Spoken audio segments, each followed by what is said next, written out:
जैसे ही सीनियर भाई उसे समझाने ही वाला था, अचानक पहाड़ की चोटी से एक तेज गर्जना सुनाई दी। आवाज इतनी तीखी थी कि जैसे बादलों को चीर दे। इक्साएओ लैन चौंक कर ऊपर देखने लगी। वहां ऊपर क्या हो रहा है? उसने हैरानी से पूछा। उस गर्जना के साथ चोटी के आसपास की घनी धुंध उथल पुथल करने लगी, जैसे किसी विशाल अदृश्य शक्ति ने उसे हिला दिया हो। बादल तूफानी समुद्र की लहरों की तरह घूमने लगे। फिर दूर से लहरों के टकराने की आवाज सुनाई देने लगी। यह दृश्य इतना अजीब था कि दोनों के दिल तेज धड़कने लगे। इक्साएओ लैन हांफते हुए बोली, क्या यही वह दृश्य है जिसके बारे में तुम कह रहे थे? युवक ने सिर हिलाया, लेकिन उसका चेहरा पीला पड़ गया था। घूमती धुंध और लहरों की आवाज। अगर कोई मार्शल आर्टिस्ट ऐसा दृश्य पैदा कर दे तो उसके ग्रांड मास्टर बनने की संभावना 10 में से 9 होती है। वह वाक्य पूरा भी नहीं कर पाया था कि फिर एक और भयानक गर्जना गूंज उठी। अब यह समझना मुश्किल हो गया कि कौन सी गर्जना किस दृश्य को पैदा कर रही है।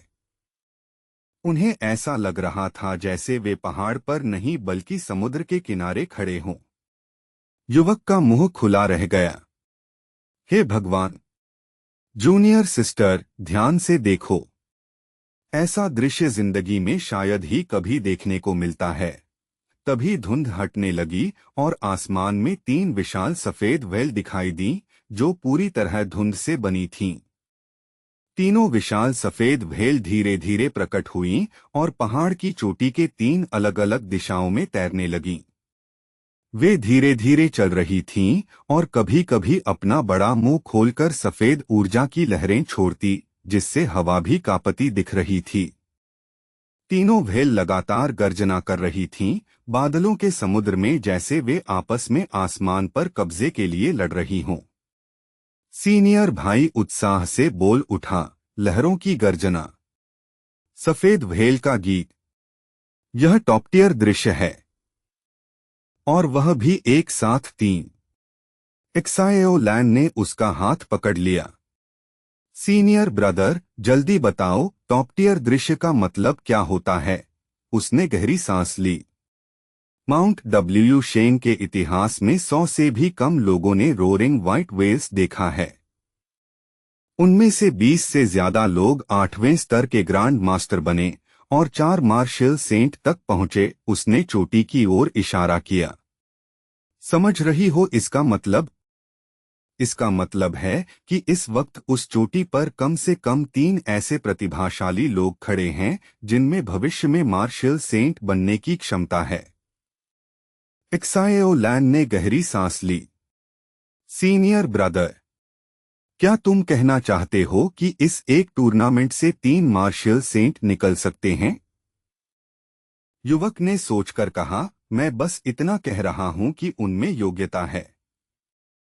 मार्शल सेंट बनना तय नहीं होता, लेकिन 30 साल से पहले उस स्तर की उम्मीद देख पाना भी बहुत बड़ी बात है। इक्साएओ लैन अचानक उत्साहित हो गई। अगर वे कर सकते हैं तो मैं भी कोशिश करूंगी। तभी अचानक हवा को चीरती एक तेज सीटी जैसी आवाज सुनाई दी। आवाज पहाड़ के नीचे से आ रही थी और तेजी से ऊपर बढ़ रही थी। इक्साएओ लैन और उसका सीनियर तुरंत पीछे मुड़े। उन्होंने देखा, एक अकेली आकृति पत्थर की सीढ़ियों पर बिजली की तरह दौड़ती हुई ऊपर आ रही थी। उसकी रफ्तार इतनी तेज थी कि आंखें साफ आकार भी नहीं देख पा रही थीं। उसके गुजरते ही धूल और धुंध दोनों किनारे हटते जा रहे थे, जैसे किसी ने सफेद रेशमी कपड़े को कैंची से काट दिया हो। इक्साएओ लैन की आंखें फटी रह गईं। सीनियर ब्रदर, वह इंसान इतनी तेज कैसे हो सकता है? उसके बोलते बोलते ही वह आकृति चोटी तक पहुंच गई। उसी पल बादल चारों तरफ फैल गए और आसमान में एक भयानक गर्जना गूंज उठी। फिर अचानक बादलों से एक विशाल सुनहरा अग्निड्रैगन प्रकट हुआ और सीधे उन 3 सफेद व्हेल की ओर झपटा। युवक घबराकर पीछे हट गया। वह वह डिवाइन ड्रैगन है। असली डिवाइन ड्रैगन। तो प्राचीन कथाएं सच थीं। इस पहाड़ पर सच में एक ड्रैगन प्रकट हुआ। असल में लू शेंग इतनी तेजी से चढ़ने का इरादा लेकर नहीं आया था, वह बस आराम से चढ़ रहा था। जब वह भीड़ से दूर हुआ तो आसपास पूरी खामोशी थी। धुंध ने सब कुछ ढक लिया था। उसे लगा जैसे पूरी दुनिया में सिर्फ वही एक जीवित व्यक्ति है। वह धीरे से बोला, आकाश और धरती के बीच बस मैं ही हूं। उस समय उसकी नेचुरल ब्रीदिंग टेक्निक अपने आप चलने लगी। वह बस सामान्य तरीके से दौड़ रहा था, लेकिन उसकी गति अपने आप बढ़ती जा रही थी। लू शेंग ने ऊपर देखा और हल्की हैरानी से बोला, यह क्या चीज है? अभी 3 व्हेल थीं और अब एक ड्रैगन भी आ गया। क्या यह पहाड़ का स्वागत समारोह है? जैसे ही वह ऊपर पहुंचा, उसे लगा वह सुनहरा ड्रैगन सीधे उसकी ओर देख रहा है। लू शेंग हल्का सा भौहें सिकोड़कर बोला, यह क्या हो रहा है? उसने एक पल के लिए आंखें बंद कीं और अपनी मार्शल विल के साथ उस पहाड़ की आभा को महसूस करने लगा। ऊर्जा तो बहुत शक्तिशाली है, उसने सोचा। उधर चोटी पर बाकी मार्शल आर्टिस्ट्स पूरी तरह हंगामे में थे। उसने डिवाइन ड्रैगन को बुला लिया। देखो, एक्सट्रीम पाथ मार्शल हॉल का व्हाइट वेल कोरस भी इसके सामने कुछ नहीं। हर कोई लू शेंग को देख रहा था। सभी के मन में एक ही सवाल था, यह राक्षसी प्रतिभा आखिर आई कहां से? एक बूढ़े गुरु ने दाढ़ी सहलाते हुए कहा, मैं इतने सालों से माउंट डब्ल्यू शेंग पर हूं, लेकिन ऐसा दृश्य पहली बार देखा है। उसने अपने शिष्यों से कहा, जाओ, इस युवक के बारे में सब पता करो, नाम, पृष्ठभूमि, सब। भीड़ में किसी ने अचानक चिल्लाया, उसके कपड़े देखो। वह मार्शल सेंट यूनिवर्सिटी नंबर 7 की यूनिफॉर्म पहने हुए है। यह कैसे हो सकता है? मार्शल सेंट यूनिवर्सिटी नंबर 7 से ऐसा राक्षसी प्रतिभा? लू शेंग ने पीछे मुड़कर भीड़ की ओर देखा। एक लड़की बोली, यहां तक कि मार्शल सेंट्स भी अपने युवाकाल में बस 1 या 2 व्हेल ही बुला पाते थे। यह लड़का आखिर किस तरह की ताकत रखता है? एक हरे बालों वाली लड़की बोली, मुझे याद आ गया। यही वह प्रतिभाशाली लड़का है जिसे यूनिवर्सिटी नंबर 7 ने इस साल भेजा है, लू शेंग। वह अभी सिर्फ 18 साल का है, लेकिन उसने 7 सेंट पगोडास के सारे रिकॉर्ड तोड़ दिए हैं। लेकिन इन सब बातों के बावजूद लू शेंग बिल्कुल शांत था। किसी ने कहा, सुना है मार्शल सेंट टैन उसे अपना सीधा शिष्य बनाने वाले हैं। भविष्य में वह शायद मार्शल सेंट से भी आगे निकल जाए। भीड़ में यह सुनकर हलचल मच गई। तभी एक बुजुर्ग आदमी ने सख्त आवाज में कहा, मार्शल दाओ की प्रतिभा को इतनी सरल गणना से नहीं समझा जा सकता। वह कोई और नहीं बल्कि ग्रांड मास्टर शी शेंगनिंग थे। उन्होंने कहा, लू शेंग की प्रतिभा जरूर असाधारण है, लेकिन उतनी भी बढ़ा चढ़ाकर नहीं जितनी तुम सोच रहे हो। संभव है कि उसकी ऊर्जा माउंट डब्ल्यू शेंग में बची मार्शल सेंट चुफू हैट की आभा से ज्यादा मेल खा रही हो। और यह भी हो सकता है कि आज पहले चढ़ने वालों ने पहाड़ की ऊर्जा पहले ही जगा दी हो और यह लड़का बस आखिरी चिंगारी बन गया हो। मार्शल सेंट से ऊपर कोई नहीं होता, बूढ़े आदमी ने कहा। छात्रों ने सहमति में सिर हिलाया। कोई हैरानी नहीं कि मार्शल सेंट टैन उसे पसंद करते हैं, ग्रांड मास्टर बोले। एक लड़की धीरे से बोली, लू शेंग सच में अलग ही स्तर का है। उधर पहाड़ पर बने एक लग्जरी होटल में अचानक जोरदार धमाका हुआ। एक मुट्ठी ने मेज पर जोर से प्रहार किया। कमरे में एक गुस्से भरी आवाज गूंजी, डर? तुम सोचते हो हम किसी छात्र से डरेंगे? यह सब बकवास है। जिदाओ मार्शल आर्ट्स हॉल के मुख्य प्रशिक्षक लियन जिबे कमरे के बीचों बीच खड़े थे। उनके चारों ओर दर्जन भर युवा योद्धा खड़े थे। सबकी यूनिफॉर्म पर जिदाओ का निशान चमक रहा था। उन्होंने गुस्से से भरी लाल आंखों से सबको घूरा और गरजते हुए बोले, तो क्या हुआ अगर उसने कोई चमकदार आसमानी दृश्य पैदा कर दिया? तुम्हारे चेहरे देखकर तो लगता है जैसे तुम सब किसी मामूली चाल से ही डर गए हो। शर्म आनी चाहिए तुम्हें।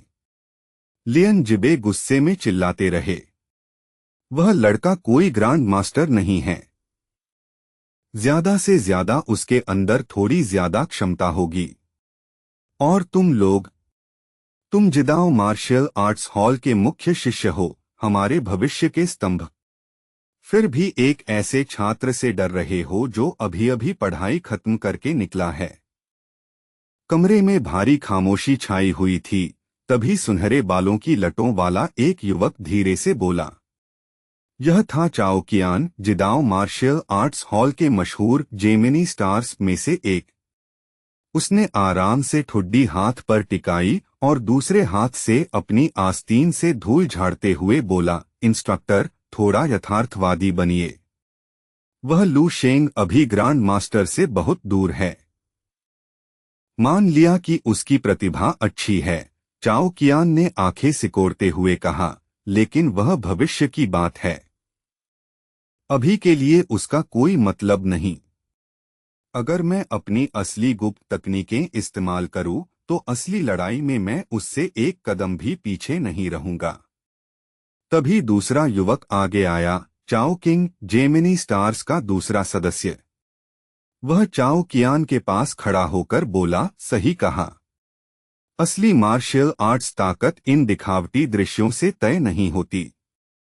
चाओ किंग ने मुट्ठी कसकर उठाई और गर्व से बोला, अगर वह लड़का अभी मेरे सामने आ जाए तो मैं उसे यहीं जमीन में गाड़ दूंगा। यह सुनकर लियन जिबे जोर से हंस पड़े। शाबाश, यही जज्बा चाहिए मुझे जिदाओ मार्शल आर्ट्स हॉल के जेमिनी स्टार्स से। लियन जिबे के चेहरे पर खतरनाक मुस्कान फैल गई। उन्होंने हाथ से इशारा किया और बोले, तो फिर लगता है तुम्हारे लिए थोड़ा मनोरंजन तैयार करना चाहिए। अगर तुम में से किसी का सामना उस लू शेंग से हो जाए, लियन जिबे ठंडी आवाज में बोले, तो उसे मार डालने में भी हिचकना मत। मार्शल सेंट यूनिवर्सिटी नंबर 7 की चिंता मत करो, मैं खुद संभाल लूंगा। उधर प्रतियोगी मार्शल आर्ट्स टीमों के लिए बने एक निजी लाउंज में एक युवती चुपचाप बैठी थी। उसकी नजर फोन की स्क्रीन पर थी, जिसमें लू शेंग की फोटो खुली हुई थी। वह धीरे से फुसफुसाई, लू शेंग, तो तुम हो? तभी उसका सीनियर भाई पास आकर बोला, क्या तुम सच में उस लू शेंग को लेकर इतनी चिंतित हो? लड़की चौंक गई। सीनियर ब्रदर, आपने तो डरा दिया। उसने जल्दी से फोन लॉक कर दिया। वह बोला, चिंता करने की जरूरत नहीं। लू शेंग बस थोड़ी देर की चमक है। उसने अभी मार्शल दाओ विल का असली अर्थ भी नहीं छुआ होगा। तुम्हारा असली लक्ष्य जिदाओ मार्शल आर्ट्स हॉल के जेमिनी स्टार्स हैं, उसने गंभीर स्वर में कहा। उन्होंने 2 साल पहले ही ग्रांड मास्टर विल बना ली थी। लड़की ने अपनी यूनिफॉर्म ठीक की और छोटा सा जवाब दिया, समझ गई, लेकिन उसका ध्यान फिर फोन की स्क्रीन पर चला गया। उसका सीनियर फिर बोला, पहाड़ पर दिखे दृश्य से प्रभावित मत हो। वह प्रतिभा का अंदाजा तो देते हैं, लेकिन यह असली ताकत का पैमाना नहीं है। लड़की मन ही मन सोच रही थी, मेरे पास एक खास आध्यात्मिक क्षमता है। जब मैंने लू शेंग का रोरिंग 100 बीस्ट्स दृश्य देखा, मैंने कुछ डरावना देखा। उसके शरीर से काली धुंध निकल रही थी, जैसे जीवित परछाइयां फैल रही हों और पूरी माउंट डब्ल्यू शेंग को ढकने की कोशिश कर रही हों। इधर होटल के मुख्य हॉल में माहौल पूरी तरह गर्म था। हर कोई लू शेंग के बारे में बात कर रहा था। यही है डीमन किंग लू शेंग की असली ताकत, एक छात्र बोला। इतिहास में पहली बार ऐसा आध्यात्मिक दृश्य दिखा है, दूसरा छात्र हंसते हुए बोला। मार्शल सेंट यूनिवर्सिटी नंबर 7 के छात्र गर्व से चिल्ला रहे थे, लुशेन, लुशेन। एक छात्र पसीना पोंछते हुए बोला, अच्छा हुआ मैंने पहले उससे लड़ाई नहीं की। तभी मार्शल सेंट यूनिवर्सिटी नंबर 4 के प्रिंसिपल ने उसके कंधे पर हाथ रखा। इतनी जल्दी हिम्मत मत हारो। दूसरों की ताकत चाहे कितनी भी बड़ी क्यों न लगे, हमें अपना रास्ता नहीं भूलना चाहिए। दूसरा छात्र बोला, सही कहा। इस बार का टूर्नामेंट बहुत मजेदार होने वाला है। इतिहास में पहली बार मार्शल सेंट यूनिवर्सिटी के पास जीतने की असली उम्मीद है। बुजुर्ग प्रिंसिपल दूर खड़े लुशेन को देखते हुए बोले, यह लड़का जल्द ही आसमान में उड़ने वाले ड्रैगन की तरह चमकेगा। उधर लुशेन होटल के हॉल में हाथ जेब में डालकर शांति से चल रहा था। झाओ कंगताई उसे देखते हुए चुप खड़े थे। झाओ कंगताई मन ही मन सोच रहे थे, लुशेन, मैंने तुम्हें इतने संकेत दिए, तुम्हें बस लियन जिबे को खत्म करना है। मार्शल सेंट टैन झोंगयू तुम्हें बचा लेंगे। लेकिन उनके दिल में गहरी आह उठी, शायद तुम गलत रास्ते पर जा रहे हो। अचानक चलते चलते लुशेन के शरीर से तेज सुनहरी आभा निकलने लगी। लुशेन ने भौहें सिकोड़ लीं। यह क्या हो रहा है? उसके मार्शियल दाव कंपास के बीचों बीच एक नया चिन्ह उभर आया, सफेद लहरों से ऊपर उठती एक विशाल भेल। लुशेन के दिल की धड़कन तेज हो गई। तो यह है असली अवतार शक्ति। अगर अब मुझे किसी ग्रांड मास्टर से भी लड़ना पड़े, तो मेरी जीत की संभावना काफी बढ़ गई है। वह धीरे धीरे चलते हुए अचानक रुक गया, उसकी नजर अपने लक्ष्य पर पड़ चुकी थी। लुशेन की ठंडी आंखें जिदाओ मार्शल आर्ट्स हॉल के समूह पर टिक गईं। बीच में खड़ा एक दबदबे वाला आदमी लियन जिबे। लुशेन धीरे से बोला, तो वही है लियन जिबे, 8वें स्तर का ग्रांड मास्टर। लुशेन मन ही मन गणना करने लगा। अगर अभी लड़ाई हो जाए तो मेरी जीत की संभावना लगभग 30% है। लेकिन अगर मैं ग्रांड मास्टर स्तर पार कर लूं, तो 20 सेकंड में उसे हरा सकता हूं। लुशेन हल्का मुस्कुराया, लगता है कई लोग मुझे देख रहे हैं। तभी एक आदमी कैमरा लेकर जल्दी जल्दी उसकी ओर आया। माफ कीजिए, थोड़ा रास्ता देंगे, उसने जल्दी में कहा। लुशेन चुपचाप साइड हो गया। क्या यह पूरा कार्यक्रम लाइव प्रसारित होगा? लुशेन ने पूछा। कैमरामैन बोला, हाँ, अभी कुछ ही मिनट में टूर्नामेंट शुरू होने वाला है। तभी एक भारी आवाज पूरे मैदान में गूंज उठी, सब शांत हो जाओ। मंच पर खड़े बुजुर्ग बोले, मेरा नाम जोंग झेंगो है। मैं इस national martial arts student tournament का मुख्य आयोजक हूं। और अब मैं आधिकारिक रूप से इस प्रतियोगिता की शुरुआत की घोषणा करता हूं। जोंग झेंगो ने दस्तावेजों का एक मोटा पुलिंदा हवा में ऊंचा उठा लिया। सभी निर्धारित प्रतिभागी तुरंत लाइन बनाकर अपने लॉट नंबर निकालें। नंबर मिलने के बाद मुकाबले की ब्रैकेट और ग्रुप तय कर दिए जाएंगे। यह सुनते ही पूरे चौक में हलचल मच गई और अलग अलग मार्शल सेंट यूनिवर्सिटीज के छात्र अपनी अपनी लाइन में खड़े होने लगे। लुशेन भी लाइन में शामिल हो गया और उसने इवेंट का पैमाना देखा। यहाँ देश के 600 से ज्यादा बेहतरीन प्रतिभागी इकट्ठा हुए थे।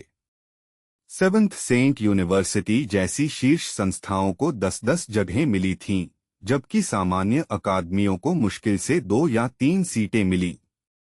मार्शल हॉल्स तो और भी सीमित थे। ट्रांसेंडेंट मार्शल हॉल और जिदाओ मार्शल हॉल जैसे दिग्गजों को छोड़कर ज्यादातर को सिर्फ एक प्रतिनिधि भेजने की अनुमति थी।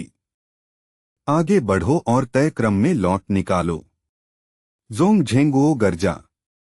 पास ही जिदाओ मार्शल हॉल के जेमिनी स्टार्स, चाओ कियान और चाओ किंग अपने लॉट पेपर पकड़े हुए घमंडी मुस्कान के साथ खड़े थे। उनकी आत्मविश्वास भरी मुद्रा लगभग अहंकार की सीमा तक पहुंच चुकी थी। लेकिन उनके साथ खड़ी युवती एक्साएओ लैन असामान्य रूप से चुप और गंभीर दिख रही थी। उसके सुंदर चेहरे पर साफ साफ चिंता की छाया थी। पास ही लियन जिबे खड़ा था, हाथ में अपना कागज कसकर पकड़े हुए। उसके आसपास जैसे ठंडी काली ऊर्जा फैल रही थी और वह पूरे मैदान को ठंडी नजर से देख रहा था। उधर लू शेंग बिल्कुल शांत था। उसने अभी अभी निकाले गए कागज को देखा और हल्की मुस्कान के साथ सोचा, देखते हैं इस मंच पर मेरा पहला शिकार कौन बनने वाला है। तभी पास खड़े सिक्स्थ सेंट यूनिवर्सिटी के कुछ सीनियर छात्रों की धीमी फुसफुसाहट ने उसका ध्यान खींच लिया। उनमें से एक छात्र अपने लॉट नंबर को घूर रहा था और झुंझलाकर सिर पकड़ लिया। धत्त, इतने लोगों में से मुझे फू जियानमिंग ही क्यों मिला, वह कराह उठा। उसका साथी भी परेशान दिखा। रुको, क्या वह वही फू जियानमिंग है जो हेलून मार्शल हॉल में है? वह तो हमारे पुराने सीनियर वैन एक्सायन जैसा लगता है। पहले छात्र ने कड़वी हंसी हंसी। क्या मतलब जैसा लगता है? वही है। ग्रेजुएशन के बाद उसने तुरंत हेलून मार्शल हॉल ज्वाइन कर लिया था। याद नहीं? पुराने छात्र रैंकिंग में वह दूसरे नंबर पर था।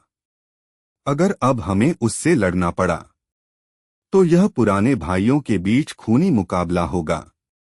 पहला छात्र सिर हिलाकर बोला, तुम अभी भी पुराने रिश्तों में जी रहे हो। हेलून मार्शल हॉल के लिए वह उनका वफादार शिष्य है और हमारे लिए बस एक पुराना सहपाठी। अगर उसने पुराने रिश्ते छोड़ दिए हैं तो अब हम उसके लिए अजनबी हैं। लू शेंग ने अपने कागज की ओर देखा। नंबर 0145।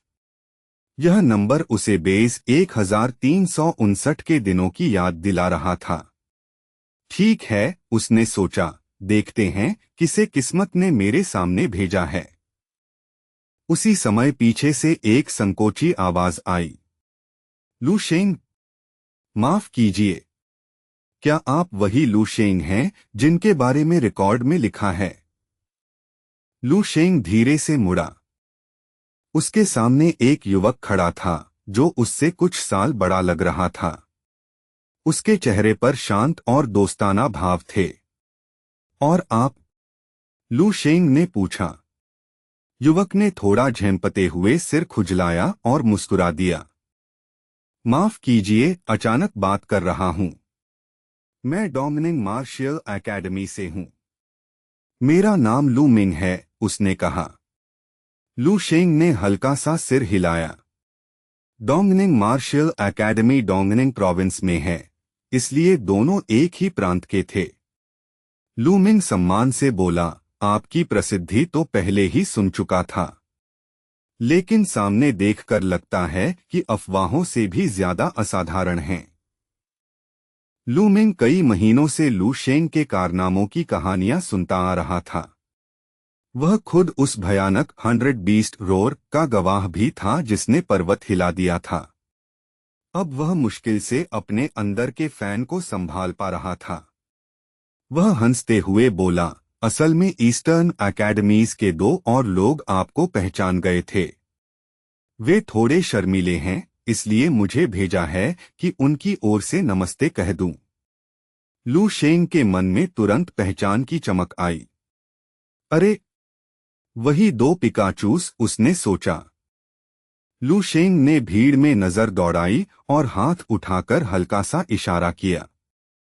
दूर एक लंबा मजबूत लड़का और गुड़िया जैसे मासूम चेहरे वाली एक लड़की खड़े थे। वे दोनों तनकर उसे देख रहे थे।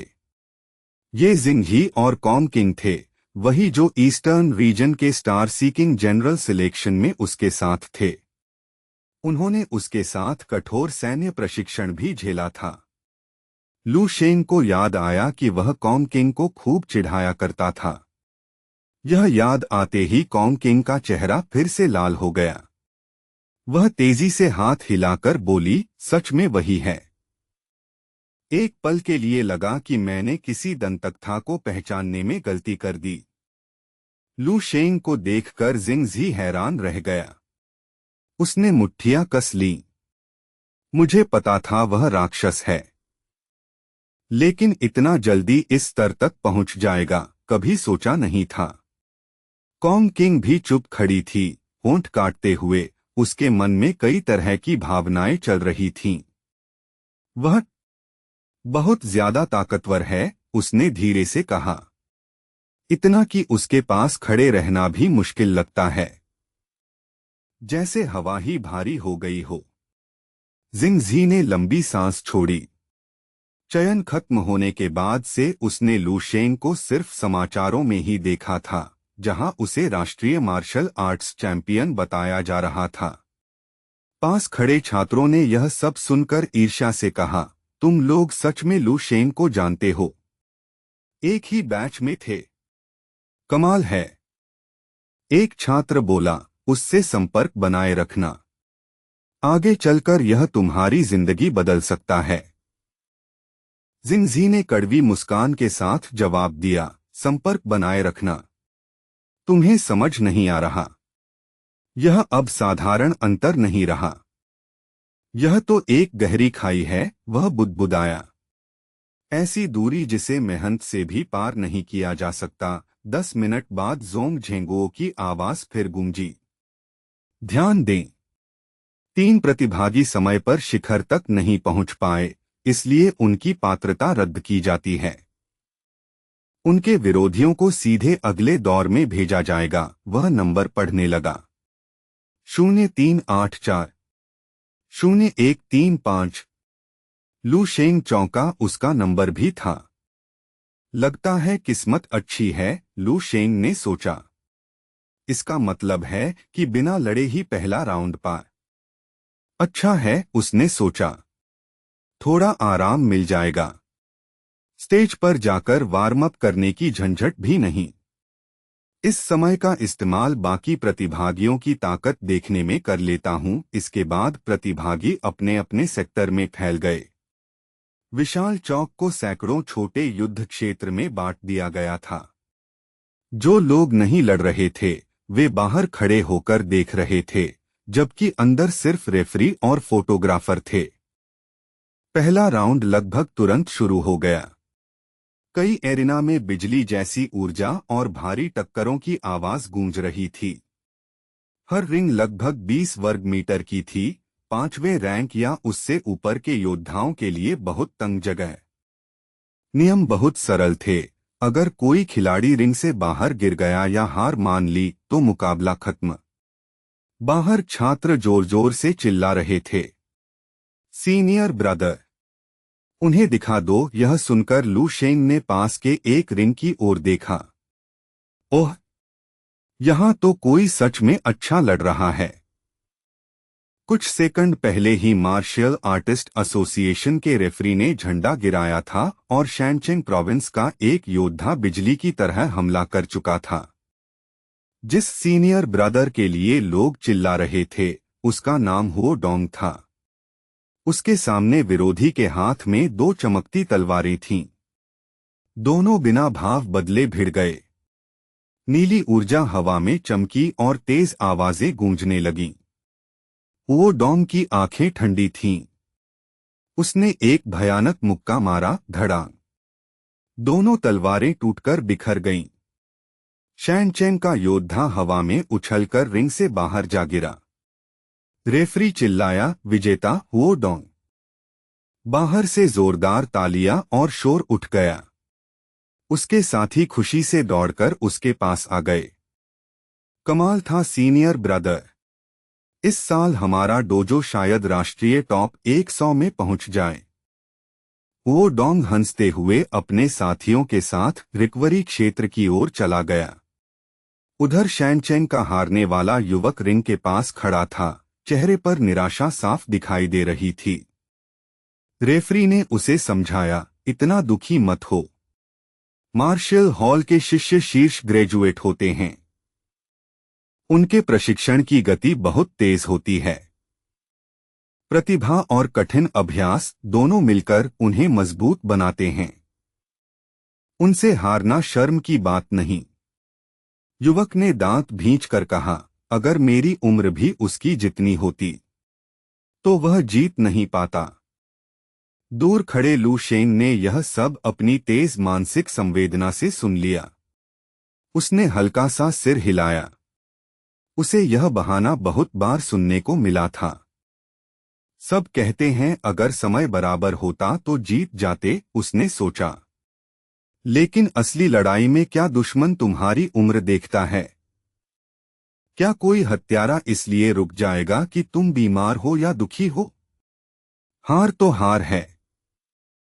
असली योद्धा बहाने नहीं बनाते। उसे पता था कि मार्शल हॉल के शिष्यों को उम्र और अनुभव का फायदा होता है, लेकिन सरकारी अकादमी के छात्रों को बेहतर प्रशिक्षण सुविधाएं भी मिलती हैं। मार्शल हॉल के शिष्य रोज संघर्ष करते हैं, दवा से लेकर संसाधन तक सब खुद कमाना पड़ता है, जबकि अकादमी के छात्रों को सरकार से सहायता मिलती है। इसी वजह से राष्ट्रीय प्रतियोगिता की उम्र सीमा 30 साल रखी गई थी, ताकि दोनों दुनिया आमने सामने आ सकें। पहला राउंड खत्म होने तक लू शेंग गहरी सोच में डूब गया। पहला राउंड बहुत तेजी से खत्म हो गया।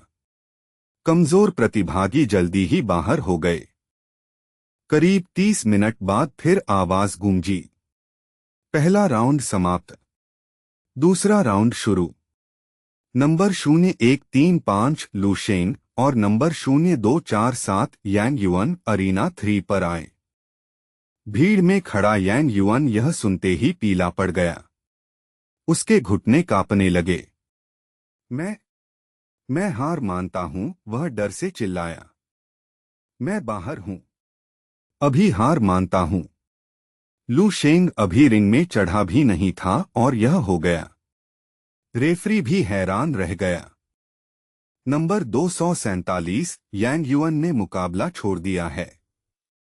प्रतिभागी 0135 लू शेंग विजेता घोषित।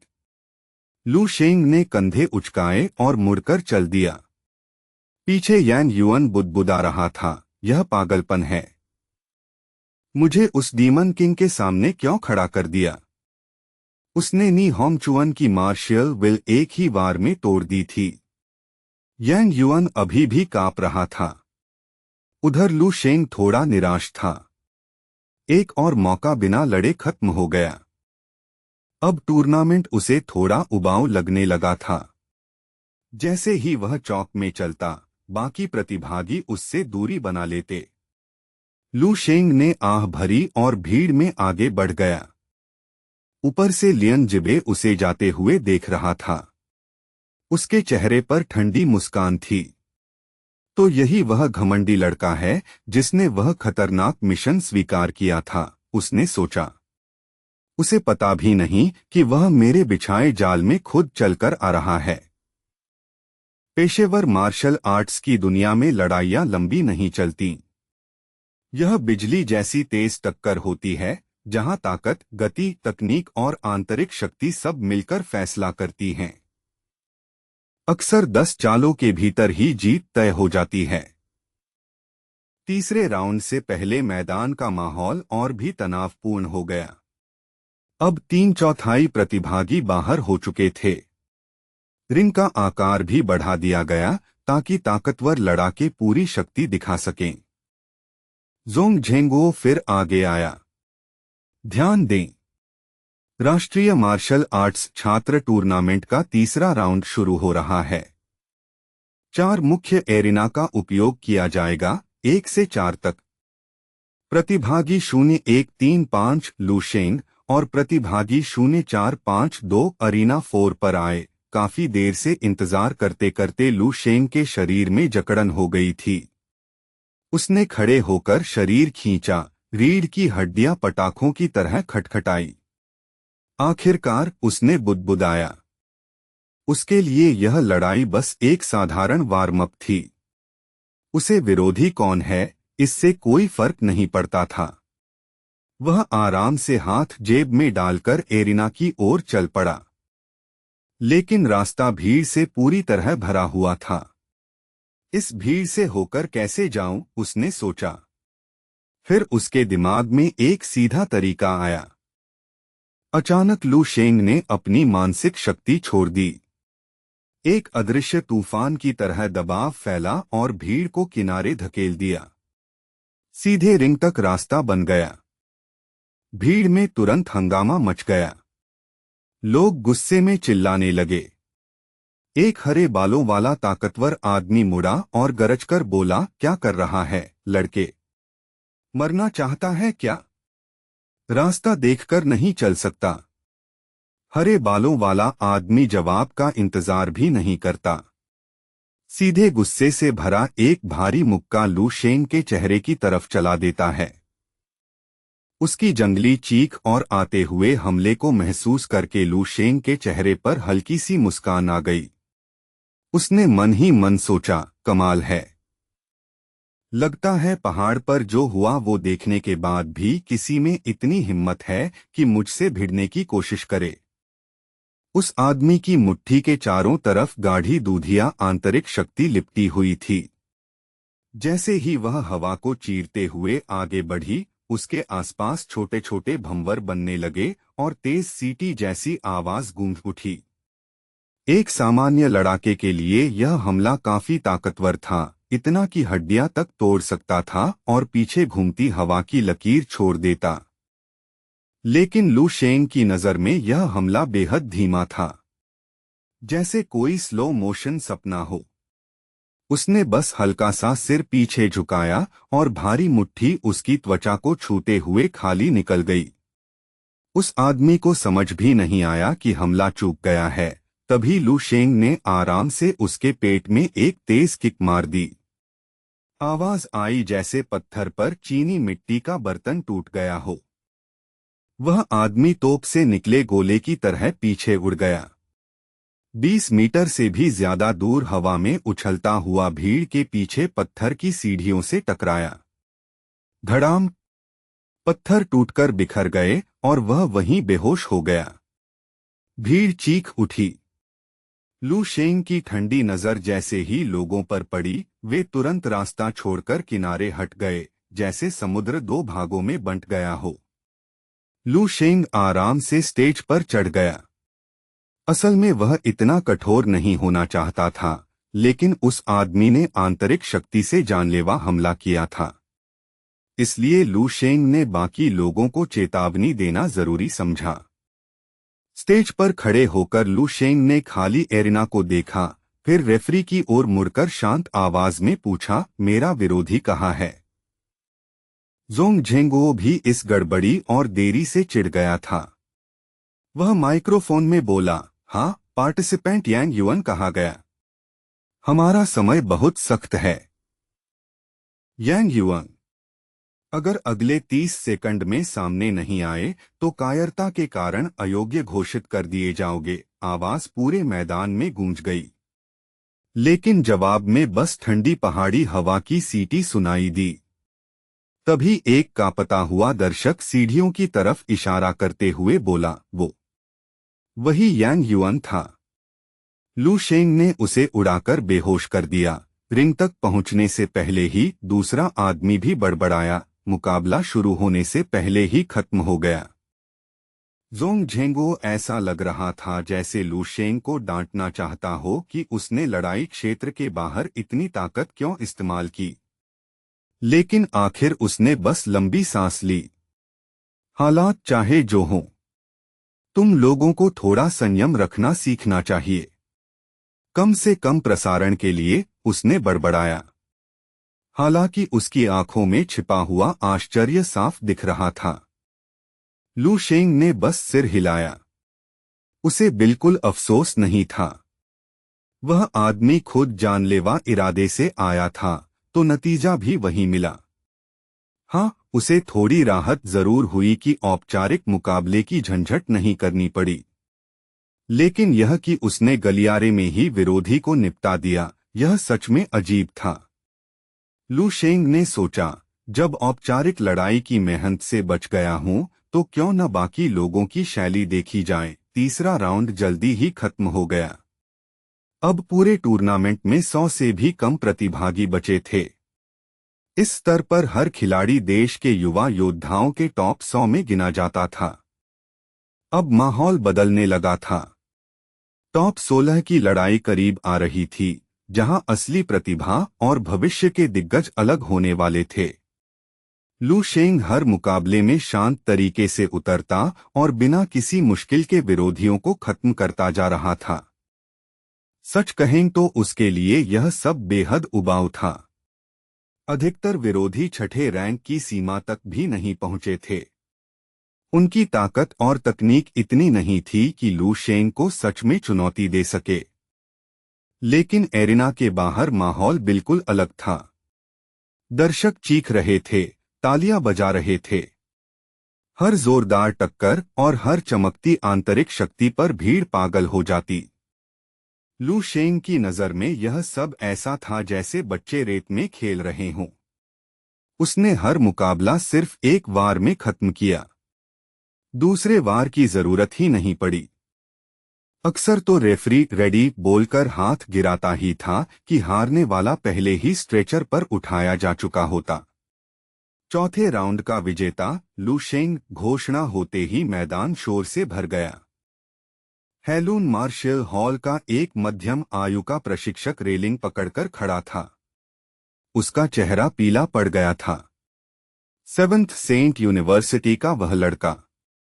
उसकी ताकत लगभग अलौकिक है, उसने धीरे से कहा।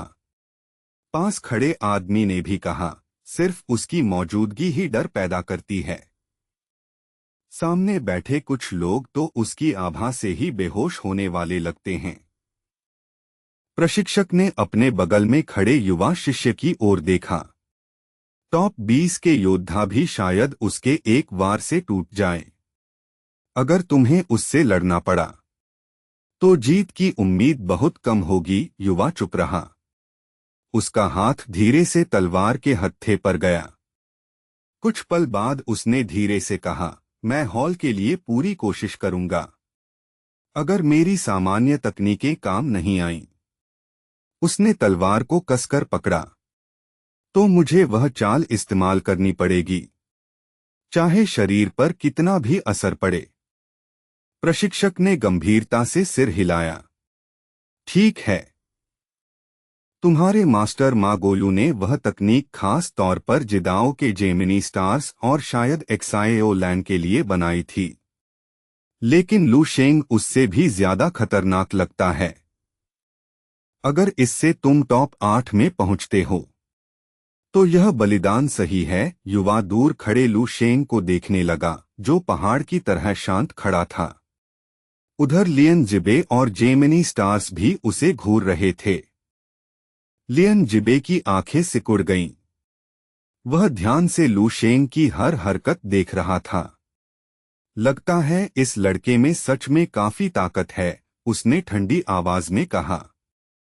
उसके होठों पर खतरनाक मुस्कान फैल गई। आंखों में लाल चमक थी, जैसे आने वाली लड़ाई का मजा पहले से ले रहा हूं। असल में यह हमारे लिए अच्छा है, उसने कहा। ट्रांसेंडेंट मार्शियल हॉल से सिर्फ एक्साएओ लैन ही असली खतरा थी। अब लू शेंग भी है। वह एक बेहतरीन वेटस्टोन है। तुम दोनों उसके साथ लड़कर खुद को और तेज बना सकते हो। शायद उसी दबाव से तुम ग्रांड मास्टर के स्तर तक पहुंच जाओ। चाओ कियान और चाओ किंग की नजरें लू शेंग और एक्साएओ लैंड के बीच घूम रही थीं। उनके चेहरे पर क्रूर मुस्कान थी। यह लड़का बस हमारे रास्ते का एक सीढ़ी होगा, उनमें से एक फुसफुसाया। और वह लड़की, उसकी हार का मजा बाद में बांट लेंगे। उधर ट्रांसेंडेंट मार्शियल हॉल की एक्साएओ लैंड दूर से लू शेंग को देख रही थी। उसका चेहरा डर से भरा हुआ था। वह धीरे से बोली, वह एक चलता फिरता दुःस्वप्न है।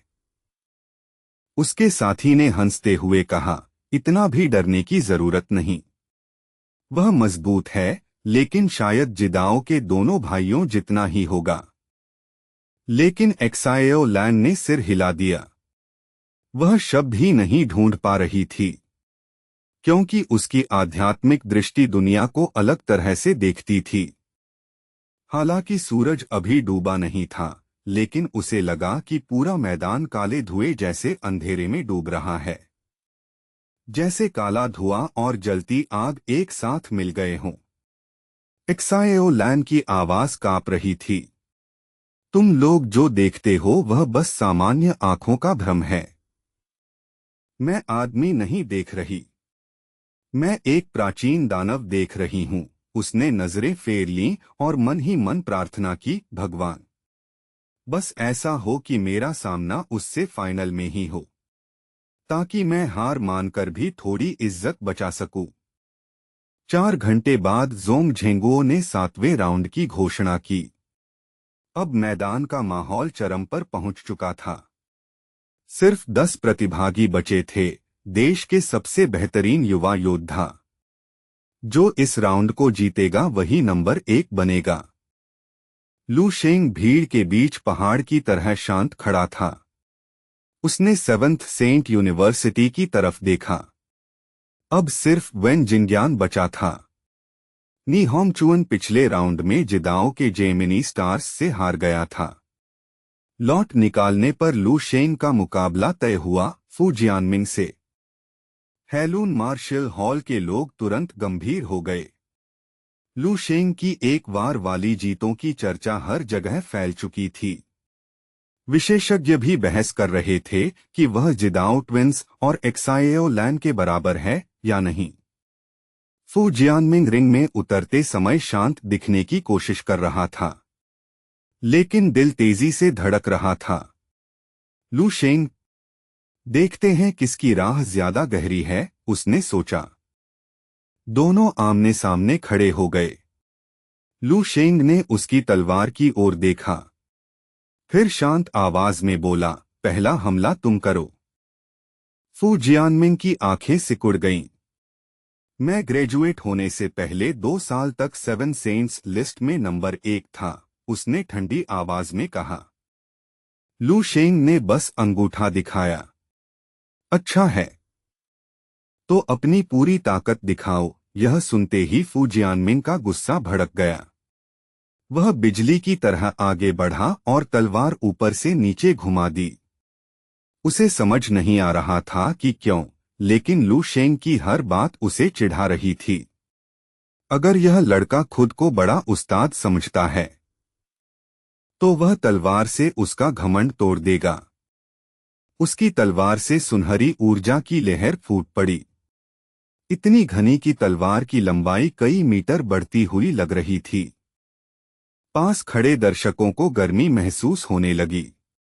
यह वार साफ दिखा रहा था कि फू जियानमिंग की ताकत साधारण छठे रैंक से कहीं ऊपर थी। जिदाओ के जेमिनी स्टार्स में से एक हंसा। देखते हैं 7 सेंट का डीमन किंग इसे झेल पाता है या नहीं। फू जियानमिंग ने अपनी गुप्त तकनीक छोड़ दी, ट्रिपल ब्लेड फ्रेंजी। उसकी आंतरिक शक्ति कई गुना बढ़ गई। यह उसका अंतिम दाव था, वुल्फ्स गैलोपिंग सोर। रेफरी चिल्लाया, रुको, यह छात्र मुकाबला नहीं रहा। फू जियानमिंग चीखा, मर जाओ, लेकिन लू शेंग बिल्कुल शांत था। जैसे ही तलवार उसके सिर तक पहुंची, उसने बस 2 उंगलियों से तलवार पकड़ ली। फू जियानमिंग की आंखें फट गईं। यह कैसे संभव है? लू शेंग ने पास आकर कहा, क्या मैंने नहीं कहा था पूरी ताकत लगाओ? अगले ही पल लू शेंग का मुक्का चला। धड़ाम! फू जियानमिंग हवा में उछल गया और 20 मीटर दूर जा गिरा। लू शेंग ने सिर हिलाया। तुम 7 सेंट यूनिवर्सिटी के ग्रेजुएट हो, फिर भी मार्शल दाओ का इतना साधारण नियम नहीं समझते। फू जियानमिंग गुस्से में चीखा, लेकिन शरीर जवाब दे चुका था। वह खून उगलकर बेहोश हो गया। रेफरी ने कांपती आवाज में घोषणा की, विजेता लू शेंग। लू शेंग ने अपने हाथ को देखा और मन ही मन सोचा, क्या सच में यह वार ज्यादा भारी हो गया? वीआईपी सीट पर बैठे हेलून मार्शल हॉल के ग्रांड मास्टर मागोयू अचानक खड़े हो गए। उनका चेहरा अविश्वास से भर गया। दर्शक स्तब्ध रह गए। कई लोग बस बुदबुदा रहे थे, यह असंभव है। मागोयू रेलिंग पकड़कर बुदबुदाया, हार तो होती है, लेकिन इतनी बड़ी। मेरी बनाई गुप्त तकनीक के साथ भी फू जियानमिंग उसे दूसरी चाल चलने पर मजबूर नहीं कर पाया। यह सिर्फ प्रतिभा नहीं है, यह कुछ और ही है। जब भीड़ अभी भी गुस्से और हैरानी से उबर ही रही थी, तब लू शेंग सीधे रेफरी की तरफ मुड़ा और बिना किसी झिझक के बोला, मैच खत्म हो चुका है। क्या आप आधिकारिक घोषणा कर सकते हैं ताकि मैं यहां से जा सकूं? रेफरी जैसे बिजली का झटका लगने पर उछल पड़ा। आह, हाँ बिल्कुल। माफ कीजिए, मेरा ध्यान भटक गया था। सिर्फ वही नहीं, स्टैंड में बैठे अनुभवी मार्शल आर्टिस्ट भी खुद को संभालने की कोशिश कर रहे थे। लू शेंग का उस एलीट छात्र के अंतिम वार को ऐसे झटक देना जैसे कोई मक्खी उड़ा दी हो, यह दृश्य सबके दिमाग में गहराई से छप गया था। लू शेंग की ठंडी नजरों के दबाव में रेफरी आखिर संभला और जोर से घोषणा की, विजेता है। लू शेंग बोलते समय भी उसके चेहरे पर हैरानी साफ दिख रही थी। उसने मन ही मन सोचा, हे भगवान, मैं तो उस लड़के को बचाने के लिए बीच में कूदने को तैयार था, लेकिन यहाँ तो सीधा कत्लेआम हो गया। इस साल ये राक्षस कहाँ से आ रहे हैं? सेवंथ सेंट यूनिवर्सिटी ने तो सचमुच एक दानव पैदा कर दिया है। जैसे ही आधिकारिक घोषणा हुई, बिखरे हुए दर्शकों की चेतना जैसे वापस लौट आई। पूरा चौक शोर से गूंज उठा। हैरानी, उत्साह और चीख पुकार चारों तरफ फैल गई। सेवंथ सेंट यूनिवर्सिटी के छात्र और पूर्व छात्र तो खास तौर पर पागलों की तरह खुश थे।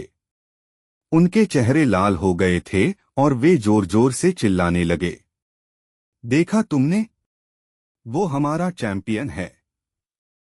सेवंथ सेंट यूनिवर्सिटी का डेविल किंग। हाँ हाँ, डेविल किंग की जय।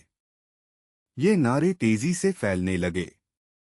दूसरे मार्शल सेंट संस्थानों के छात्र भी उस जबरदस्त ताकत के असर में आकर साथ चिल्लाने लगे, devil king, devil king, devil king. इस दुनिया में ताकत ही सब कुछ तय करती है और ताकतवर की पूजा करना लोगों की स्वाभाविक प्रवृत्ति है, जैसे सामान्य दुनिया में लोग सेलिब्रिटीज को पूजते हैं।